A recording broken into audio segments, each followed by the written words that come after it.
Okay, so hopefully everybody has joined us now or is on their way, and we'll make a start. So hello everyone, welcome to this webinar on reframing the narrative of neurodivergent suspects of counter-terrorism.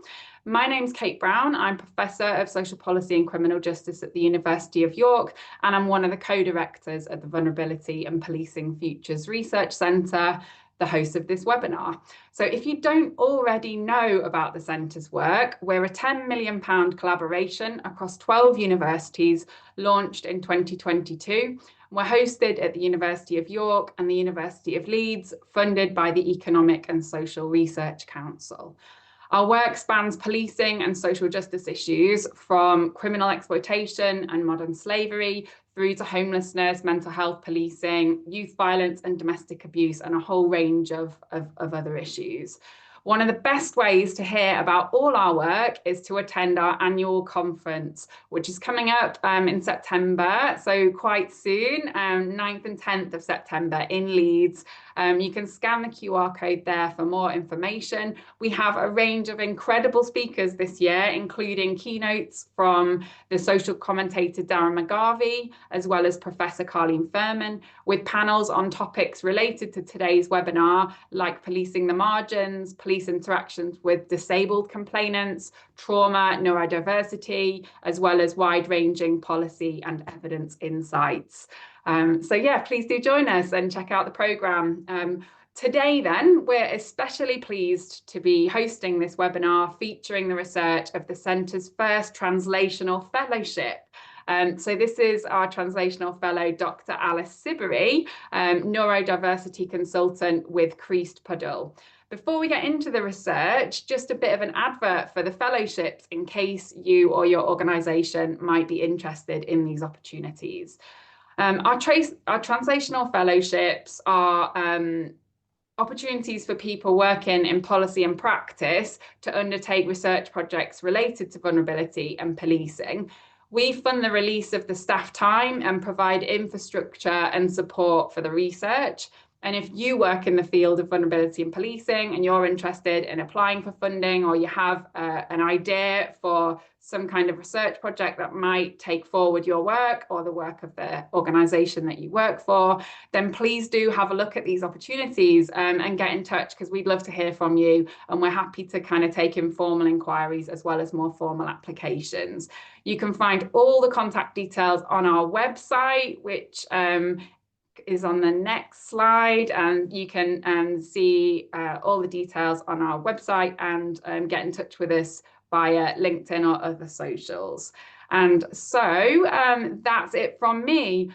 On to the webinar then. I'm really pleased to introduce Dr Alice Siberry, who is going to present findings from her project on reframing the narrative of neurodivergent suspects of counter-terrorism.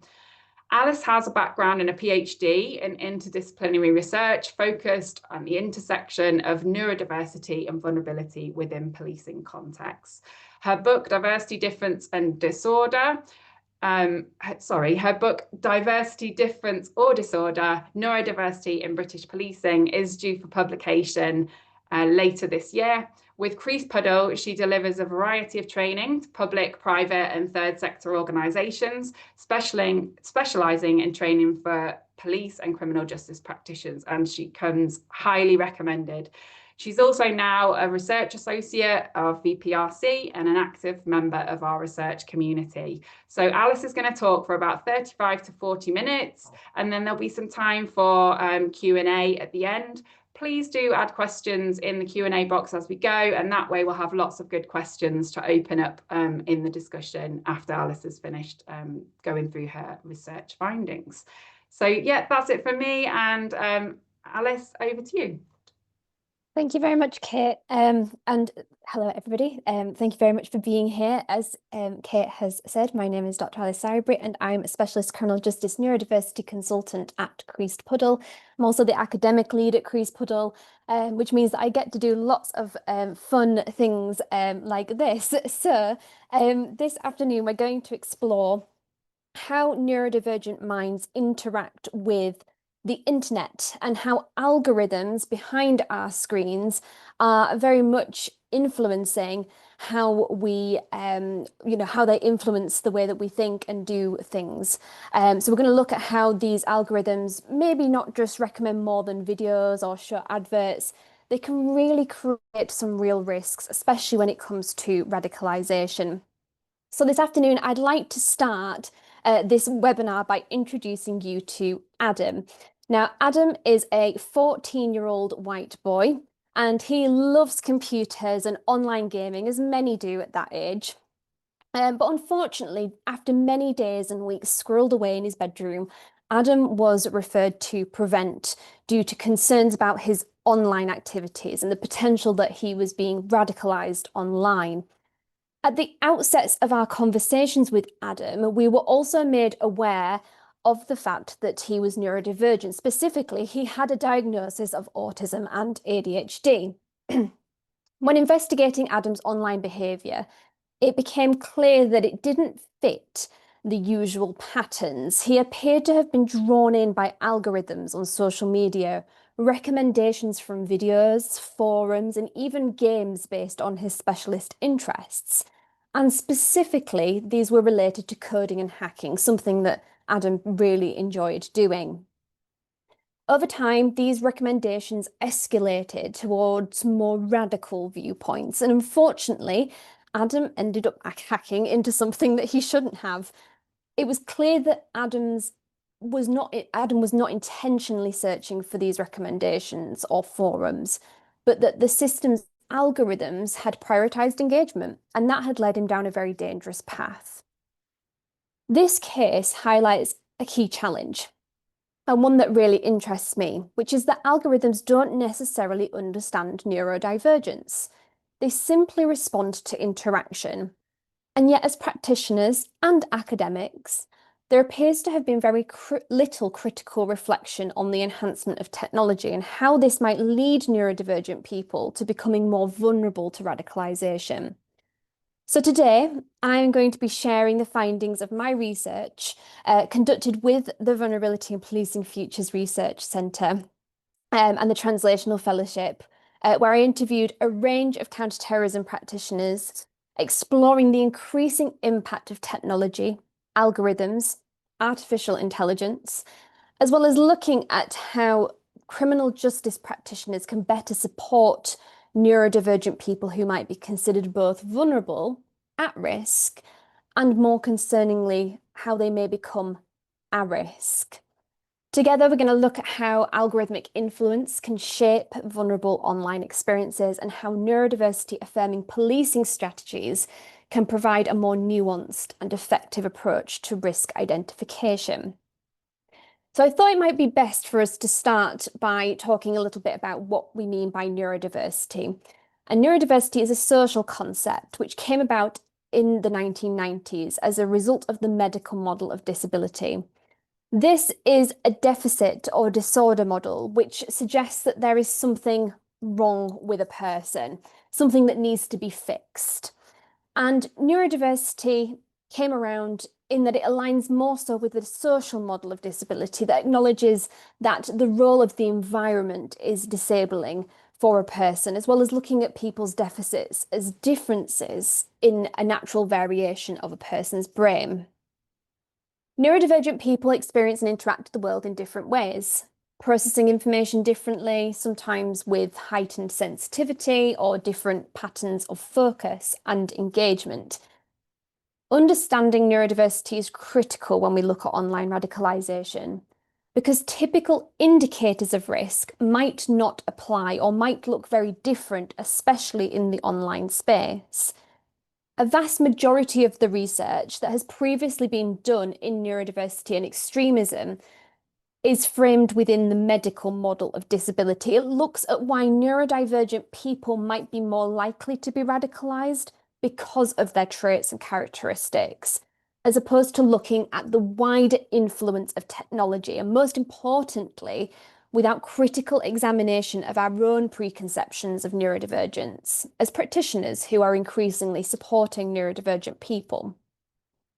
Now, the term neurodiversity has become very synonymous with different neurodivergent conditions, which can include, but are not exclusive to, autism, ADHD, dyslexia, dysgraphia, dyspraxia, dyscalculia, Tourette's. And this is how we often talk about neurodiversity in relation to cyber-related crimes, whether that's technology related, extremism related. We talk about it in terms of these key neurodivergent characteristics or conditions. In particular, there has been a significant focus on the experience of autistic people, who we often see as having challenges with social interaction, communication, and heightened sensory interests or preferences. Another facet of autism that's often referenced in the research about extremism is what our diagnostic criteria refers to as restricted repetitive patterns of behaviour, interests, or activities, what's more socially known as specialist interests. We're going to come back to that shortly. In my research, the predominant demographic that were discussed by practitioners were young white males presenting with autism or autistic-like characteristics. Some had a formal diagnosis, but most did not. However, there were a whole range of neurodivergent differences that we most likely don't take into consideration when working with individuals, which is especially concerning given that most people are multiply neurodivergent and have co-occurring differences. Furthermore, when we talk about neurodivergence, we often focus on the challenges. However, what's interesting within the cyber world is that neurodivergence has often been discussed as a skill set. We have been aware for some time that the skill sets of neurodivergent people lend themselves to be highly attuned with technology. For years, the research has highlighted the relationship between cyber-dependent crime or activity and autistic characteristics specifically. Some of this research has even suggested that autism can be a protective factor to these types of crimes. However, there is also a lot of research that suggests it's not a protective factor, mainly because those skill sets can lead to an increased risk of neurodivergent people who will become vulnerable or exploited by others online. But now we're seeing a new threat, one that doesn't necessarily involve people in the first instance, but a simple piece of computer code that all of our brains have become very used to. And its use is increasing day by day. And that, of course, is algorithms or artificial intelligence. Now, a couple of years ago, during one of our counter-terrorism training courses, it was actually a counter-terrorism officer who was telling me a story very similar to that of Adam. Adam being a subject who was exploring increasingly radical content. What this officer told me was that Adam is incredibly technologically literate and absolutely loved anything he could code or essentially hack into. And it was clear that he didn't become involved in extremism because he was actively seeking it, but because the algorithms led him down such a path. And it was this conversation that led to this particular piece of work that I'm going to tell you about today, and the work that I've done with the Vulnerability and Policing Futures Research Centre. So I applied in 2024 for their Translational Fellowship as part of the centre, and that's a scheme, as Kate mentioned, designed to support non-academic practitioners in conducting research that addresses real-world vulnerability and policing challenges. And I was very fortunate to be successful in receiving funding to explore the pattern of algorithmic radicalisation faced by neurodivergent individuals, particularly those who were drawn into extremist content simply through prolonged engagement in online spaces. Oops, sorry. As part of the study, I conducted 10 in-depth interviews with counter-terrorism practitioners from a range of roles, including prevent, investigations, intelligence, and nominal management. It was a small sample due to the scale of the project, but I did aim to make it as diverse as possible. And I asked those practitioners two core questions. Are neurodivergent people particularly vulnerable to being exploited into extremist activities through online algorithms? And the second question was, are counter-terrorism officers equipped both in training and tools to recognise and respond to those vulnerabilities? And once those interviews were complete, I moved into the analysis phase, which, as many of you will appreciate, is when things start to really come alive. And I've included a few photos here of that process to show you what that looks like in practice. So this is very much what the inside of my brain looks like on a daily basis. But I somehow managed to turn all of that chaos into some themes. There was a few bits here that I want to mention. I'm going to go through each of these themes. But the other few things I think are really helpful to contextualize before I go into this is that all practitioners talked about autistic people specifically, even though they were asked about neurodivergent people. We ended up talking about autism specifically.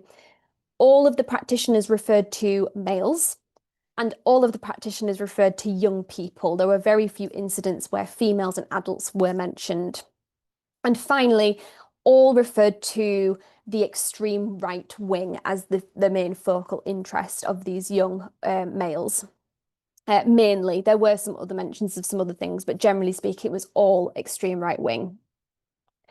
So starting with the first theme, how and where does neurodiversity fit into extremist narratives? This was a central theme that emerged from my research, and it was how easily neurodiversity, particularly autism and ADHD, could be mapped onto narratives of extremism. So when talking to counterterrorism practitioners, there was a clear tendency to focus on traits and characteristics. For example, it was frequently noted that autistic people often have alternative social skills and may prefer online spaces over real-world interaction. And this was interpreted as increasing their vulnerability to online radicalization, which may not be wholly accurate, given that most of us spend our entire days online. You could question how accurate that statement actually is. So the quote here reads, "They are radicalized online. A lot of young people don't go out. They don't have good social makeup. They don't have real world friendships. A lot of people we see are falling out of school, out of college, so they just sit online all day." Similarly, practitioners described neurodivergent people as being inherently drawn to a sense of belonging, a need that extremist communities, particularly online, are very adept at exploiting. And specialist or niche interests that I mentioned earlier, often a hallmark of autism or ADHD, were seen as primary drivers for engagement with online content, especially where algorithms reinforce and narrow those interests into radical or extreme content silos. In these interpretations, we see neurodivergence almost pathologized, using that medicalized language. And what I noticed was that there was very little mention of the technological makeup of this. It was very much about the condition-specific conversation. As well as the technological exclusion, what was also largely absent from these conversations was any critical reflection about the expected norms within society, sometimes known as a neurotypical society. There was very little acknowledgement that many of these risk factors described as social isolation, online dependency, craving of belonging, don't arise solely from being neurodivergent. They often arise from how neurodivergent people are excluded, misunderstood, or unsupported in neurotypical environments. So, for instance, if real life social spaces are inaccessible or unwelcoming, of course, an autistic person might turn to online communities. If mainstream education or workplaces are non-accommodating, then the need for structure, identity, and shared values might be met in other, sometimes more unhealthy ways. So when we think about where neurodiversity fits in extremist narratives, we have to ask, are we looking at vulnerability rooted in someone's neurodevelopmental differences, or are we looking at vulnerability created by systemic exclusion, which then lead people online for extremists to then exploit? And that distinction really matters because if we view neurodivergence itself as the risk, then our interventions could possibly focus on fixing or monitoring the individual. But if we understand the broader context and how that contributes to risks, then we can build environments, online and offline, that reduce risk before it ever develops. One of the most striking patterns to emerge from the interviews was the idea that radicalization doesn't always begin with extremist content. It often begins with mainstream digital life. Practitioners overwhelmingly described the young people involved in these cases as incredibly tech savvy and deeply immersed in online culture. And this was true for both neurotypical and neurodivergent young people. And I'm sure those of you who have children will absolutely understand how difficult it can be to separate them from their screens. But when neurodivergent traits like that obsessive focus, difficulty reading social cues, or intense interest in specific topics are layered on top of this digital fluency, practitioners suggested that certain vulnerabilities become more pronounced. And this process, described by practitioners, was remarkably consistent, so much so that I could actually draw you a process chart. That is how consistent it was amongst all the practitioners I spoke with. So it starts with what could be considered as completely normal digital behavior, spending time on social media, gaming, sharing memes, liking and reposting content. And it's here that the online algorithms really begin to interact with characteristics often associated with neurodivergence, particularly specialist interests.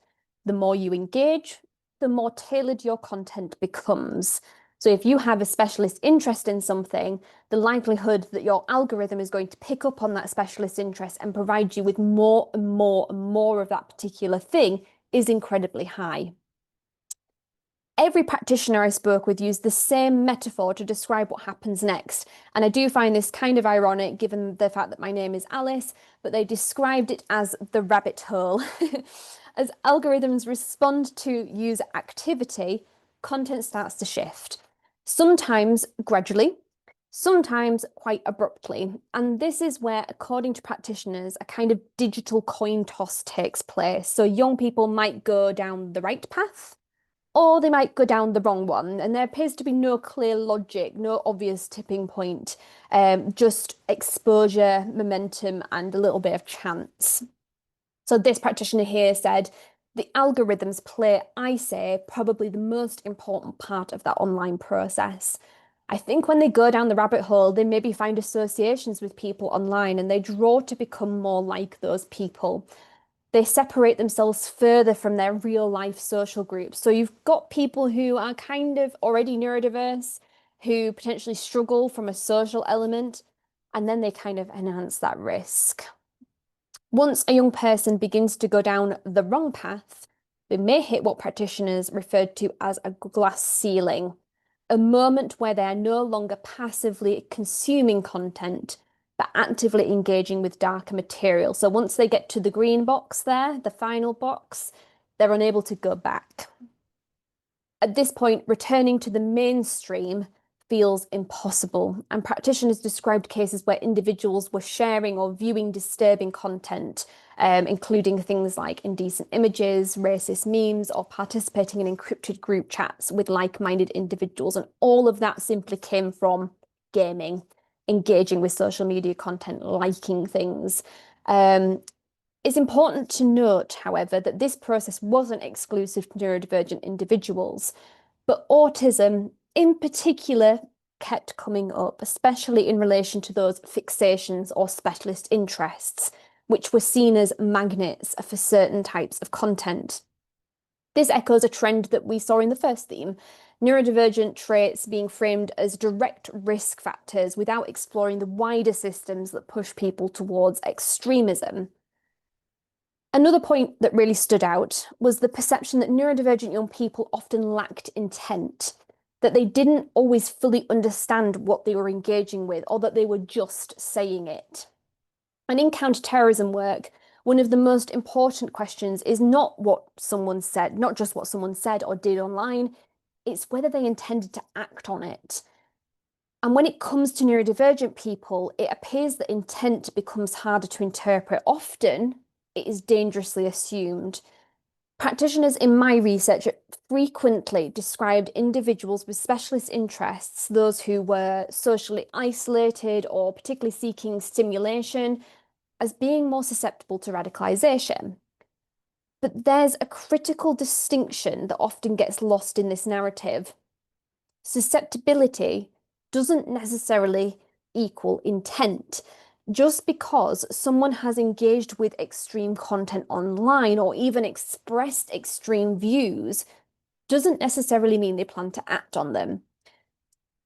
This is particularly relevant when we consider how neurodivergent individuals engage with the online world. Practitioners often referred to a separation between the real world, meaning offline, and the online world, where many neurodivergent individuals reportedly spent a significant amount of time. This isn't surprising. If the offline world is predominantly designed by and for neurotypical people, it probably makes sense that neurodivergent individuals might gravitate toward digital spaces where they have more control, autonomy, and freedom to express themselves. But the problem arises when behaviors in that online space are interpreted through a neurotypical lens. Some neurodivergent individuals were described as engaging in fantasy or role play online, adopting extreme personas or aligning themselves with controversial figures, dare I say, like Andrew Tate. But the question I have is this performance a search for identity, a digital mask, or is it evidence of actual radicalization? The reality is likely more complex than any one narrative allows, particularly when we consider the role of counterterrorism officers and practitioners being one that's incredibly dynamic, having to risk assess and make decisions very quickly. I appreciate that this picking apart these types of questions probably doesn't happen in the moment. But what it does highlight is the danger of over-pathologizing online behavior, especially in neurodivergent young people, without considering context, support systems that are available to that young person, or the psychological function of the online identity construction. We risk misinterpreting exploration or imitation as intent to harm. And my favorite quote from this entire project is this one, as this practitioner highlights. I'm just going to read the last bit out for you here. There's no grievance, there's no ideology, it's just neurodiversity. I feel like that's really powerful and very integral to what this project is trying to put out to you all today. There's no grievance, there's no ideology, it's just neurodiversity. And that leads us back to a core conclusion of this research, which is that yes, algorithms can and do facilitate exposure to radical content. And neurodivergent individuals, because of how they interact with the world, may be more susceptible to that exposure. But neurodivergence alone does not create radicalization. In almost every case, there were other, more significant contextual factors at play. For example, many of the practitioners I spoke with talked about lockdown during COVID, the fact that many of us were driven to our online devices during that time, the lack of support during that time as well, or just the general lack of support that many neurodivergent people might face, isolation, mental health challenges. We know that a significant amount of neurodivergent people have additional mental health challenges. And then finally, systemic failures in care. Many of the young people that were discussed, not exclusively, but many, didn't have very good support systems in place. They didn't have excellent experiences of educational support or social care support, for example, or even familial or parental support. So when we ask, will this person act on what they're saying or consuming online, we have to be extremely cautious. Because without a nuanced neurodiversity-informed understanding of intent, we risk criminalizing the very people who need support the most. And this is a role not only for practitioners, police practitioners, but for others who are involved in the lives of neurodivergent people. And this leads us to one of my most troubling findings from the research, which was the inconsistent way that vulnerability was understood and managed, especially for neurodivergent people. And understanding and managing vulnerability is not solely the responsibility for policing. However, many practitioners expressed deep frustration that the support expected from other sectors, particularly named were education, housing, and social care, it simply wasn't there. So to read this quote out, I appreciate it's quite a big block of text. I'll read it. With the young vulnerable people I've worked with, other agencies and non-police agencies, they've failed massively. They've failed the family, the child, and I know they're stretched, but they're just incompetent. We're all busy, but then we're, the police, left to pick up the pieces. It would be nice to see moving forward in terms of managing the risk that these people are more focused on actually providing services to those young individuals and their family rather than focusing on the ownership of who owns that.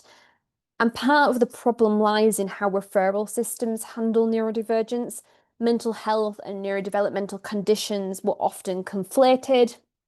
So, for example, neurodivergent individuals were being sent to CAMS or child and adolescent mental health services or other mental health services where there was no appropriate diagnostic or specialist support. Participants repeatedly flagged the transition period, so like between the age of 18 and 25, as points where young people just seem to fall off a cliff. Services disappear and no one picks them up. And this service gap becomes a real risk factor in and of itself. And I can attest to that from personal experience. Agencies were often described as being risk averse, quick to make the referral to prevent or CT policing, but reluctant to engage when it came to long-term care. And this quote kind of alludes to that in terms of who owns the situation, who is taking ownership of that. So once a young person was labelled a risk, the responsibility seemed to default back to the police, even though practitioners acknowledged that they lacked training, that they lacked time and tools to provide the support that was needed.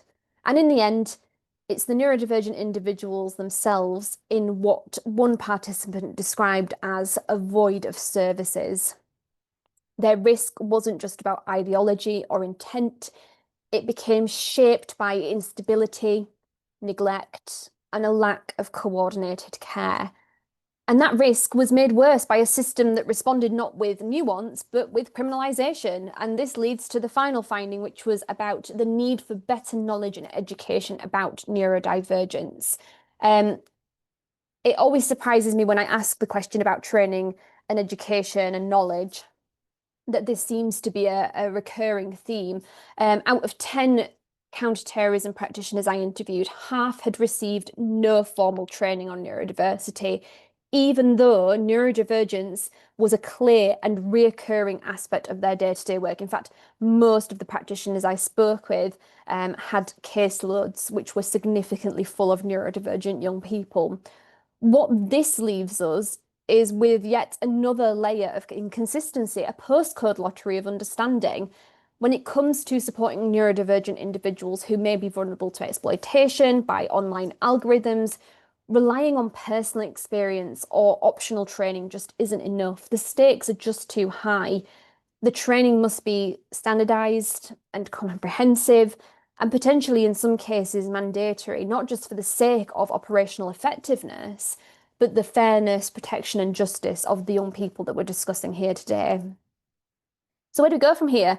So much of this conversation around neurodivergence and radicalization has been shaped by a lens of risk, deficit, and disorder. But what I'm hoping my research shows is that it's not just neurodivergence itself that creates risk, it's the circumstances around it. Services, processings, procedures that fail to adapt, that pathologize different and criminalize vulnerability instead of supporting it. And yes, online algorithms have been shown to play a powerful role in that radicalization process. And yes, neurodivergent people seem to interact with these spaces in unique and sometimes intense ways. But if we only ever look at behavior through the lens of threat and not through context or support needs or structural exclusion, we risk doing the real harm there.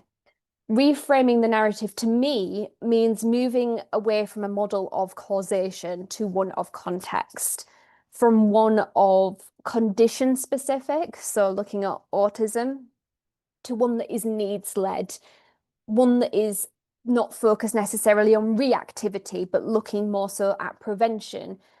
It means asking better questions about why young people, especially those who are neurodivergent, are drawn to those online spaces in the first place, and how we can build systems that support them before criminalization becomes the only response. And ultimately, this isn't just a policing issue, it's a multi-agency challenge, one that demands shared accountability and shared understanding and shared action. Neurodivergent people, from my perspective, deserve to be supported fully and understood fairly, not just in the criminal justice system, but across every system we ask them to navigate. So, as my final conclusion, I'd like to recommend better, more specific and tailored training and education. And perhaps this isn't even necessarily in the traditional sense, but through dynamic risk assessment and toolkits and creative ways that we can work with all agencies. That education needs to be across all sectors, not just policing, education, mental health. Anyone who has a safeguarding responsibility should have education around the risks of exploitation and radicalization and how this might look for neurodivergent people. And I can't see who's in the room, but I'm hoping that we have a range of voices and narratives and expertise in the room today as well, hearing this. And finally, that education piece that I'm talking about here, that knowledge and education should be needs led. We can no longer just rely on the pillars of autism and the characteristics that surround it, but we need to look across the whole well-being agenda and how this relates to vulnerability to online radicalization, particularly, it seems, for young people. I've come to the end of my presentation, so I'd just like to thank you all again so much. And I'm pleased to announce that this webinar marks the official launch of my research report. So hopefully, if I leave this up for a moment, you can scan the QR code to access the full report and the findings there. You can also visit my project page on the Vulnerability and Policing Futures website. And do also come and check out Creased Puddle, as we'll be doing some launch stuff for the report over there too. So I believe we're now going to move on to the Q&A. And I think we're going to start with some questions or a question from Kate. So yeah, thank you very much, everyone. Oh, Alice, thank you so much for that. Yeah, just such an excellent presentation with so many important insights coming up out of the research there.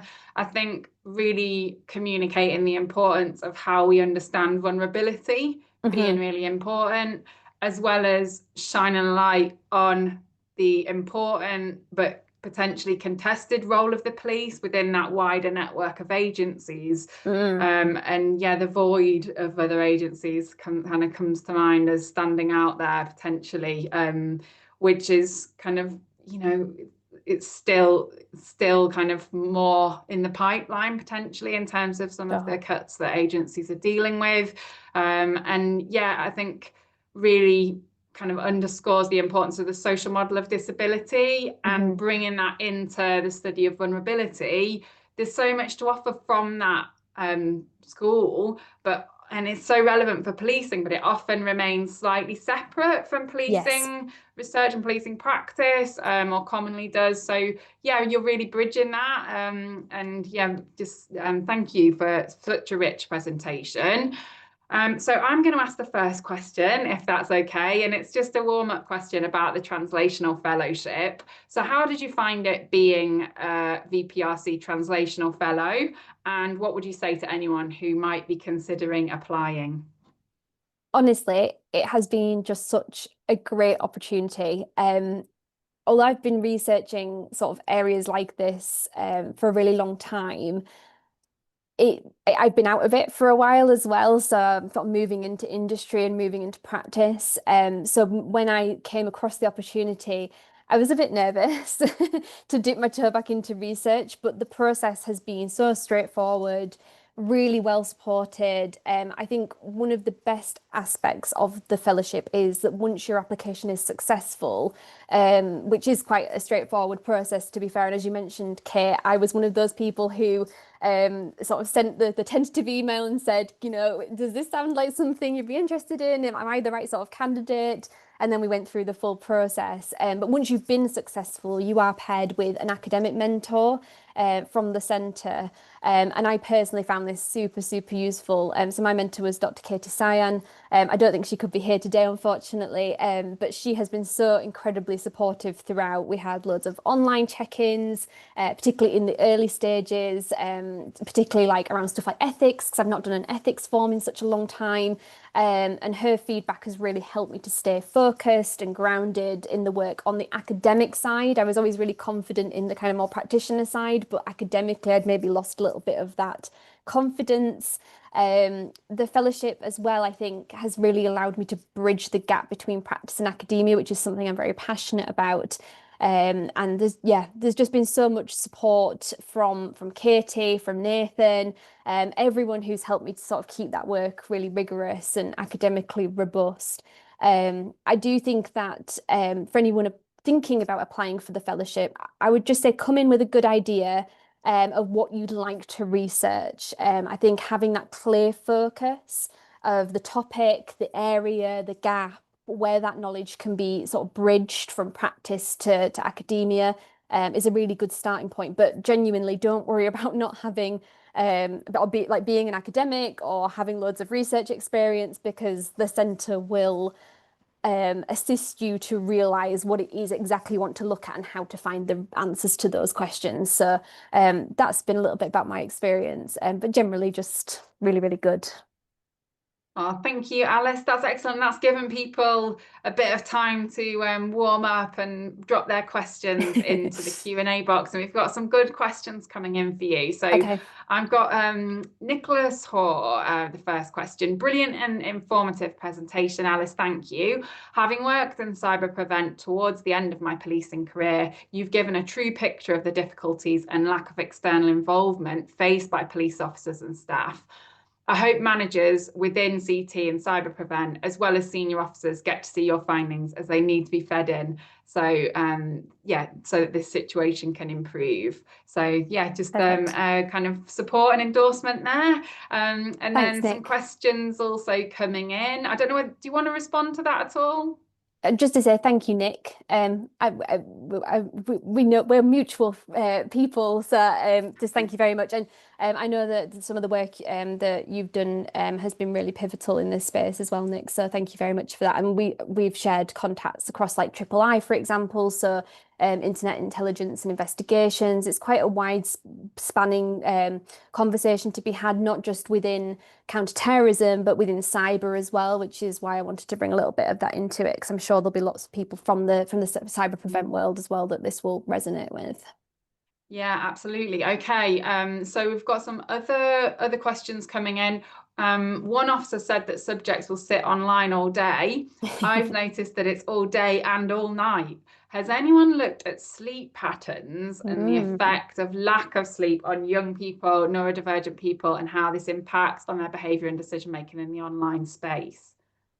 That's a really good question, and there's no one that comes to mind that's done that correlation, but I do know a statistic that might be interesting, which is that 80% of neurodivergent individuals will have quite significant problems with sleep. So whether that's insomnia or apneas or things like that. So generally speaking, there might be something inherently there related to neurodivergence and sleep. In particular, lots of ADHDers will report challenges with getting to sleep and maintaining sleep due to that stimulation that's needed. So I would imagine that when we're particularly talking about stimulation deficits, that your phone is probably a great source of that. So yes, into the night would probably be affecting of it. So yeah, there is probably something there for sure, but there's nothing sort of specific that I can attest to, I suppose. Okay, thanks, Alice. We can all relate to the stimulation that our phone brings. Okay, yeah. when officers, so this is the next question, when officers don't have the same tech skills as the people they're investigating, how can that gap be bridged? So kind of, tech question that we can all maybe relate to a bit in whatever industry we work in. Yeah, so that's a really good question. And that was actually brought up a couple of times in the research by a few of the practitioners saying, look, I've been a police officer for however many years. They were acknowledging themselves that they might be a little bit old school at times and maybe not up to date with the most current ways of sort of working with the cyber technology. I think there is something to be said about co-production and working with the communities. So working with young people, trying to find out what's going on in those spaces, relying on those who do have those skills. I talked about the cyber dependent skills and how actually that can be really beneficial. We do some excellent cyber training with the National Cyber UK, and they talk about lots of different projects and opportunities where they get young people in to do all sorts of coding and hacking. I can't speak to the fact that I'm particularly knowledgeable on all of the things that they get up to in those situations, but the skill sets are there for sure, and I imagine those skill sets come from these young neurodivergent people. So get to use them in a positive way, in a protective way, in a preventative way, and bridge that gap between perhaps our knowledge deficits into what these individuals are actually using and doing online. And I know there's sometimes conversations around trust there as well, and I was just reading something this morning about sort of police confidence and trust and young people not wanting to kind of be involved with all that kind of stuff, but there's definitely opportunities to work on that for sure. So yeah, use the people you've got at your disposal, I suppose. There is certainly lessons for all of us in that. So that's a great question. Thank you. We've got Jane Horton next. So thank you for the excellent presentation. What do you think schools and teachers can do to improve the experience of neurodivergent young people and avoid misreferrals to prevent? Is current training and guidance adequate to prepare them to do this? Oh, I love this question. Absolutely. So I can't not answer this question without mentioning a very recent piece of guidance that was put out by the education regulatory body Ofsted, which was all around referrals to prevent in terms of extremist behaviour. And there was a lot of backlash around some of the characteristics that were described in that report and documentation that were being given out actively to education providers around those with autistic-like characteristics specifically. And it's quite a damaging picture that has been portrayed there. And lots of the neurodivergent community, as well as academics and practitioners, have spoken up about that. You can go have a look at all that if you're interested in terms of what they've produced. But schools, teachers, I suppose there's something again about co-production, isn't there? About actually getting everyone in the same room, having these conversations, understanding the process perhaps of what happens when we refer to someone to prevent and how the picture all joins up. I think there's also something about education and training and knowledge for educators and teachers in terms of that neurodiversity-led and that needs-led approach. I have seen a lot of the training that is still provided to educators, which sits within that medicalised, pathologised model. So I think that's probably where we need to update things a little bit. But it's a great conversation. I do think there needs to be more of a joined up approach between education and specifically policing, but perhaps other agencies as well around the education piece. And that was brought up a lot. And I know I only spoke with police practitioners, but actually they had really mixed experiences of educators. Some said that schools were great and they were doing lots of education pieces around online safety and really up-to-date stuff as well. So not just your usual like don't talk to strangers online, but obviously like being very mindful of the fact that there's now this algorithmic influence and how that works and ChatGPT and telling the kids all about this kind of stuff. But that was off the school's own back. That wasn't what was in the mandatory guidance.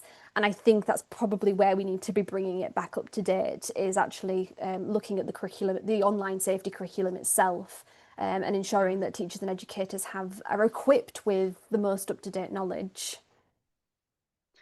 Yeah, that's a really good a good question to cover, and it reminds me, actually has some parallels with our online child sexual victimization Yes. research and project, and that was about co-producing a community response and community resilience, and that there are models out there for that kind of more co-production of all of the agencies, and that schools are important, but also within that wider network, parents and children, young people themselves being really important. So that's another one to check out if you're interested in the online space, people working in schools.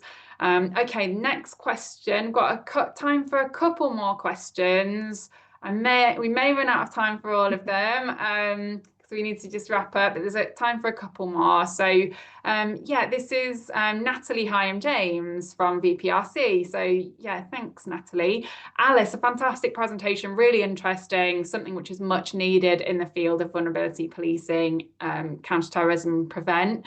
Thank you. So wanting to ask about intent and ideology. In the eyes of prevent, they would argue that the initial referral assessment would separate out referrals which just highlight individuals with vulnerabilities or those who are seen as vulnerable and posing extremist risk.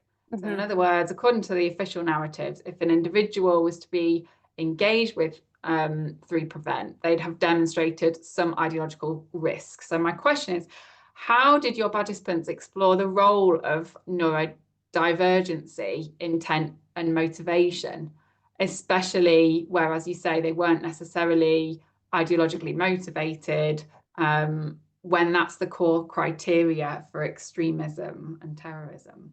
Oh, it's such a good question. And yeah, I spent a long time kind of pondering how this kind of all fit together when I was putting the themes together. And I think the first thing that popped into my head was how vulnerability is being defined and recognized in often very sort of subjective ways, particularly when it comes to neurodivergence. So a lot of the people that I spoke to, when there was perhaps very overt or very explicit vulnerabilities, this is where those kind of processes would be implemented and put in place. But of course, we then have to account for those individuals who perhaps don't have a diagnosis, are very highly masking, those who perhaps are not necessarily autistic or fit the kind of narrative that's often discussed in terms of counter-terrorism, but those who perhaps who are dyslexic, who may be struggling to read any sort of written documentation that's given to them, may sort of be acquiescent or saying yes to things, sort of showing different types of vulnerability, the more nuanced areas. Tend to go under the radar, tend to get missed, and those individuals are getting pushed through more criminalisation processes as opposed to the ones that are in place for vulnerability. Now, interesting, one of the participants I spoke to, and I cannot remember what department they worked for, I believe it was some form of intelligence. But they suggested that they were the people putting the things into the categories, and they suggested having neurodiversity as its own category, separated out from the other forms of vulnerability. And I thought this was really interesting, and I have sat with it for some time about how I feel about that and how it would work. Because again, are we then not relying on very overt, explicit signs like a diagnosis or sort of very stereotypical traits and how that would work? But it's complex, I suppose, is the answer to that question in terms of how it all fits together. But for me, the main thing that comes to mind is, what do we mean by vulnerability? How does it fit within that process? And how does it fit within our conversations around neurodivergence? You mentioned my book, Kate. I have a whole chapter in my book, which is coming out very soon, hopefully, about vulnerability. And I'm very vocal in the book about how we define vulnerability within policing and whether it needs to be, whether our understanding of it needs to be updated for lots of different people, not just neurodivergent people. So let's keep that conversation going for sure.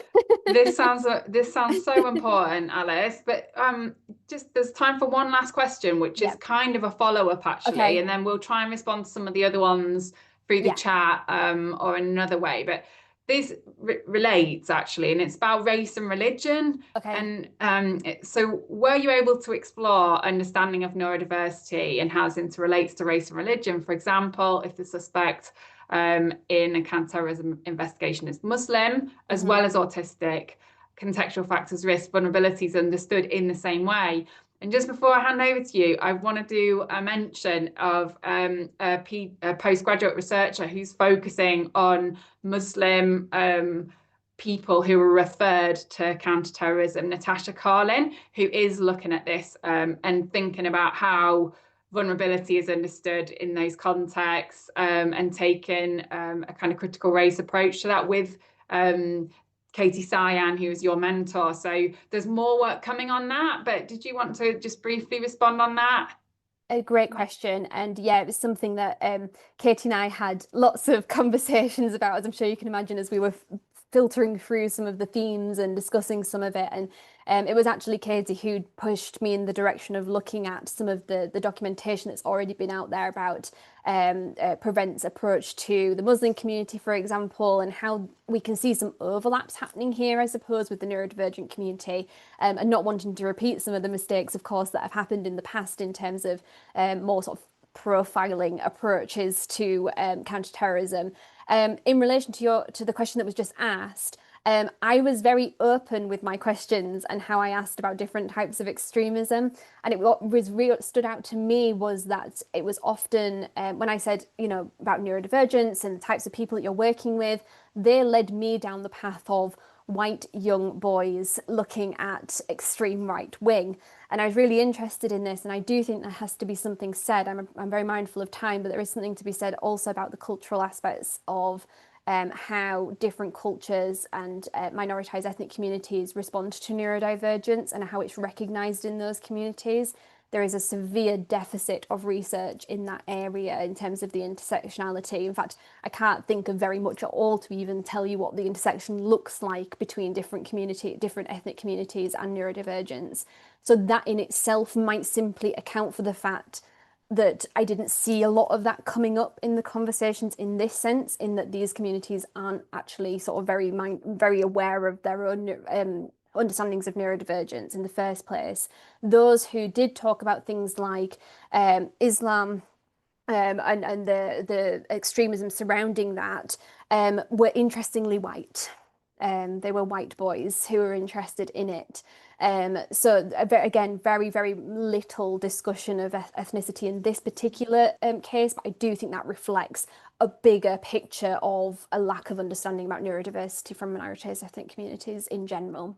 Yeah, thank you. That's a really great question. I think we've got the questions are rolling in, everyone's warming up, but we've got to wrap up. So I'm going to leave it there. We'll try and get back to Nathan might be in the chat answering a few last questions.